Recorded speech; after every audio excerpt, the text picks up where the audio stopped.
টাকা ধার নিয়ে কুরবানি করা যাবে, কোনো সমস্যা নেই। কেননা কুরবানি যে বিশাল খরচ এমনটা নয়, সাথে সাথে ঋণ থাকলে কুরবানি করা যাবে না এমনটাও নয়, সাথে সাথে কুরবানি যে ফরজ এ কথা নয়। কুরবানি করা হয় শুধু নেকির জন্য, আল্লাহকে সন্তুষ্ট করার জন্য। দেনা করে হলো, ধার করে হলো, আপনাকে ধার করে কুরবানি দিতে হবে কেন? আমি কি বোঝাতে চাচ্ছি শুনেন। আপনি টাকা পয়সার মালিক, আপনার ব্যাংকে 5 লাখ টাকা এখনো দেনা আছে, প্রতি মাসে আপনি কিস্তি দিচ্ছেন, কিন্তু আপনি 2-3 তলার মালিক, আপনার টাকা পয়সা আলহামদুলিল্লাহ যথেষ্ট পরিমাণ টাকা পয়সা আছে, আপনি একটা সময় ওই 5 লাখ টাকা আপনি শোধ করে দিতে পারবেন, এই অর্থ আপনার কাছে আছে। কিন্তু এই কুরবানির সময় আপনার কাছে টাকা নাই। কি নাই? টাকা নাই।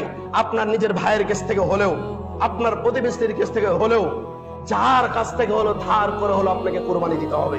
কুরবানি আপনাকে দিতে হবে। কুরবানি মাপ নাই আপনার। আপনি বলবেন এটা কি ফরজ বিধান? না, এটা ফরজ বিধান না, তবে এটা আল্লাহর একটা হুকুম। আপনি মানবেন না কেন? আমার প্রশ্ন, আপনি মানবেন না কেন?